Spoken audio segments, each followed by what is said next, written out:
by saying how excited we are that Oz Comic Con is being able to held in some form this year. So I was wondering if you could start off by telling us a little bit about how you feel about Oz Comic Con being held in December, even though a lot later than what we expected.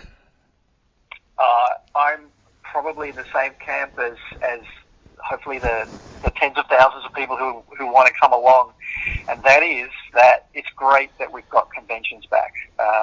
It's been too long without a proper full-on convention. Still, trying to be COVID safe, trying to keep that in mind. Everybody's safety is very important, but great that we can have some fun again.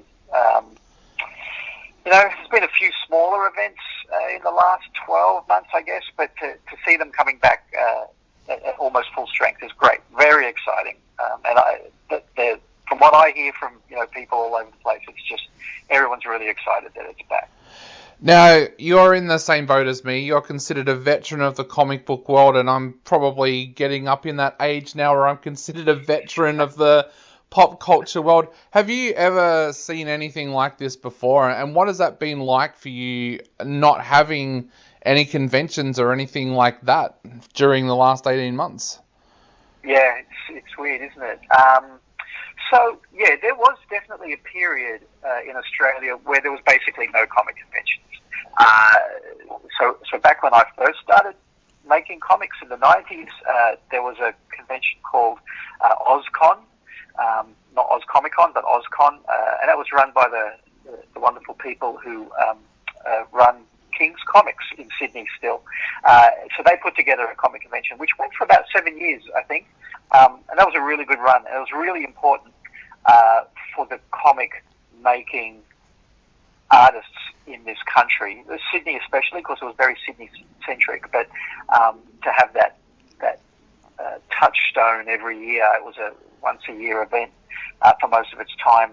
But when they stopped, there was really nothing for a number of years until Supernova started, and that started under the name of Comic Fest, and then morphed into Supernova.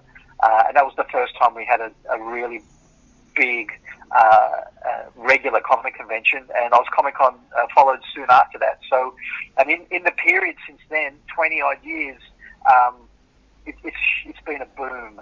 And I know I'm here to talk about Oz Comic Con, and those wonderful people are very generous to have me as a guest. But there's so many events now. It's great. It's a real golden age for people who are into pop culture and into comics. There's zine fairs and comic conventions and anime conventions, and it's great. So to have such a dearth of them for like about 2 years is a really weird, strange thing. Yeah. How important are events like Oz Comic Con for you to get your work out there to the public, and how did you used to do that before we had the comic book conventions here in Australia? They're really important. So if I can go back to OzCon in the 90s, it's a combination of elements, right? But there's no doubt that the fact that we had 7 years of regular comic conventions was an important aspect to why it was a bit of a golden age for comic books in this country. The reason why there were so many really good comics being produced at that time was because we knew OzCon was coming around every year. And it really is hard not to draw a direct correlation between the period between OzCon and Supernova and Oz Comic Con, that period where there was no conventions and there was so less happening in Australian comics in that period. Hard not to see that there must be a direct correlation. And once Supernova came along and Oz Comic Con came along, again, it's a really vibrant, high quality time in Australian comics. So I think they're incredibly important for Australian comic books because the creators get to sell their stuff direct to the public. They get to meet I don't like to use the word customers, but people who we hope will turn into fans, and we get to meet them face to face and explain why we're doing this crazy comic, whatever it might be, because everybody's comics are usually pretty crazy. And so, yeah, it's a really important way to help create and maintain a certain type of fan base when you create comics like this. So the fact that they're back is really important to us. Nowadays, with the internet, everything is now kind of just supplementary and complementary to everything else. So you do have to have an online presence of some sort. You do have to have probably a social media presence for your work at some point in some way. But I think that that's just the same as you really need to be at conventions and fairs as well. You know, if you want to be selling your work, this is what you have to do. So you said, what was I doing before conventions and before the internet? Like I said, in that in-between time, there seemed to be not a lot happening comics-wise. Now that the internet is much more prevalent, the impact is slightly different, and everybody, the word is pivot. You know, they've been using that word for the whole of the COVID pandemic, but I think a lot of artists pivoted and figured out ways to get and keep their fan base growing via the internet. But yeah. I think it's also important to have conventions like this because of, you mentioned about meeting fans. I think it also works the other way as well. I know a lot of young people, and I was one of them at one stage. I was doing a writing course, and I told my lecturers that I wanted to get into comics, and they all said, oh no, focus on novels. Novels are the way to go, not comics. But then I would go along to Supernova and I would talk to different artists and talk to different writers and see that there was a future as well. Do you find that as well, that you have a lot of young fans who are interested in becoming writers and artists themselves that come up and talk to you at these conventions? Yeah, totally. And I mean that's definitely real, right? When you see someone like me, who's a middle-aged white fella making comics, that people come up and go, "Oh, how did you get into comics? And what would you suggest that I do? And can you have a look at my drawings?" That happens. But the more important thing is when people of whatever gender see a diverse range of people sitting there selling their comics. People of different ages, different genders and sexualities, different racial backgrounds. When they see that at a convention, that's really important. And it's a very different time now than when I started making comics in the 90s. But at OzCon, we would share a booth because there was no such thing as Artists Alley back then. We would share a full booth with another comic book called Platinum Grit. And my comic, Greener Pastures, is made by me and Michael Michelandos. So that's two guys. But Platinum Grit was made by Trudy Cooper and Doug Bain.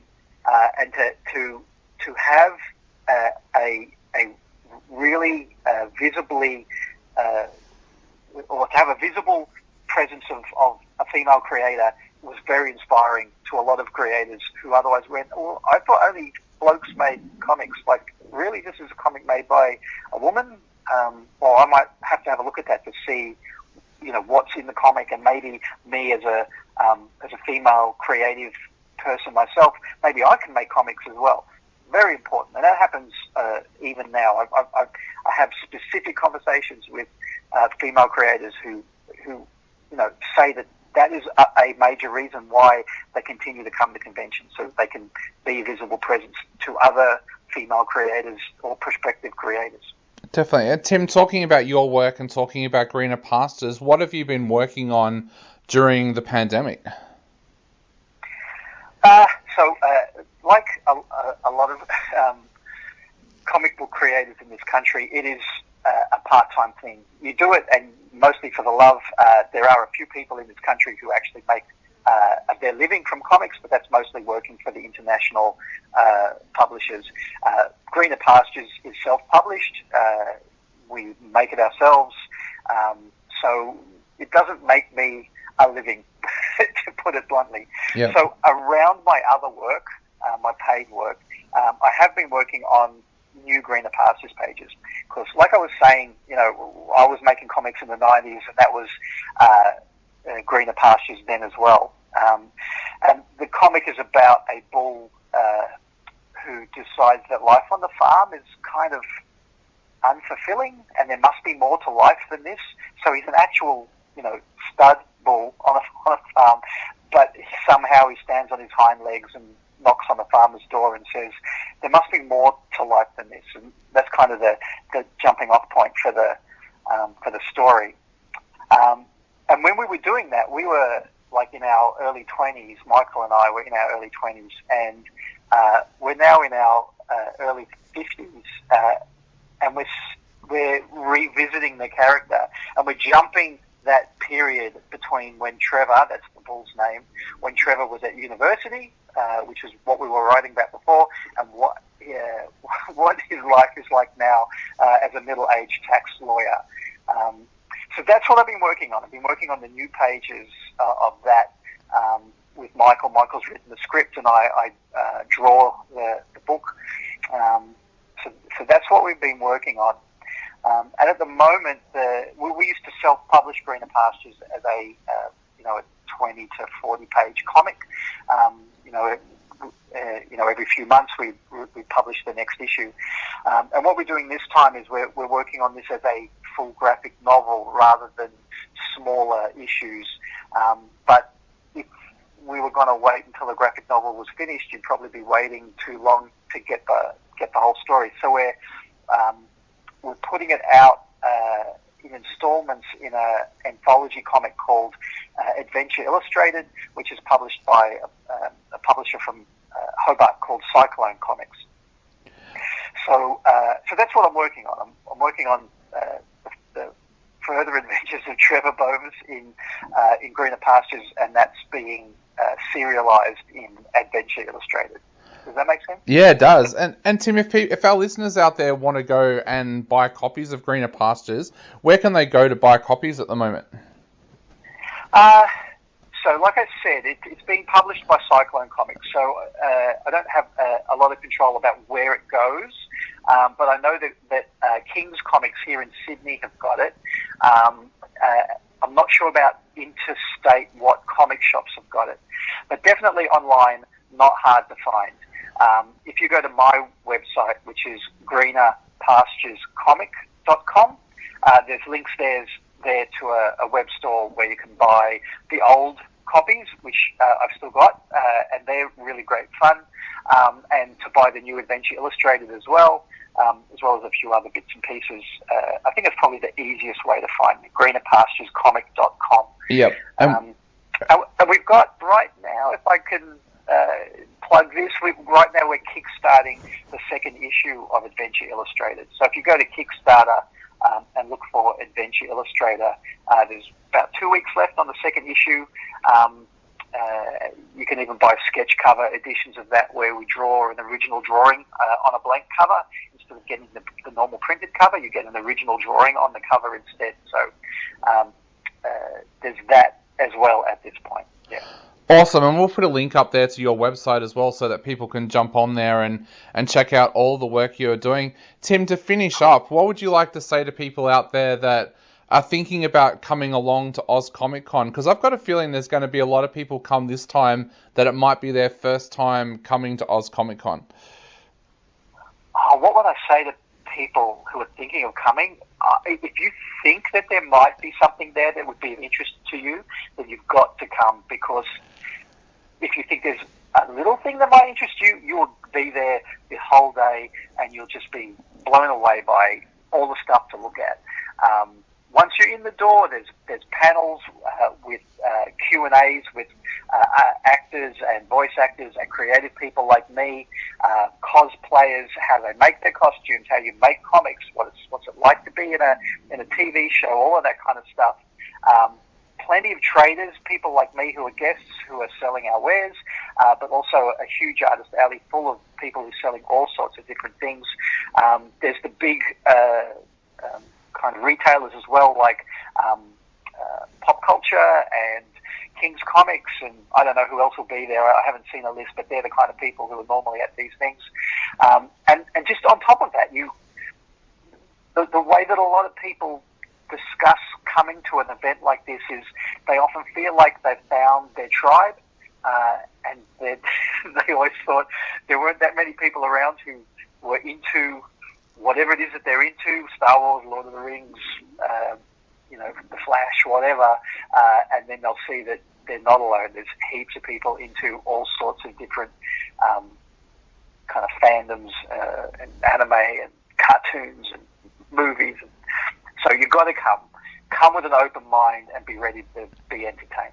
Definitely, and I've made some awesome friends over the years at Comic-Con as well. One was a person that I just got sat next to during a Q&A, and we started talking, and now we've become friends. So if you are thinking about coming along to Comic-Con, definitely come along, because it's a great day, and like I said, you might walk away with a brand new friend. Tim, thank you so much. We wouldn't have greener pastures if I hadn't gone to a convention in Sydney in, I think it was the late 80s. It was a one-off convention. I sat next to Michael in a Q&A, just like you were describing, and we've been friends for the last 30 years. So, yeah, absolutely. Sorry to cut you off there. That's all right, not a problem, mate. Like I said, everyone, head along to Comic-Con. You'll have so much fun. You'll run into people like myself and Tim there. It is an absolutely great day. Mate, thank you so much for taking the time to chat to us. It's been an absolute pleasure chatting to you, and cannot wait to see you at Comic-Con.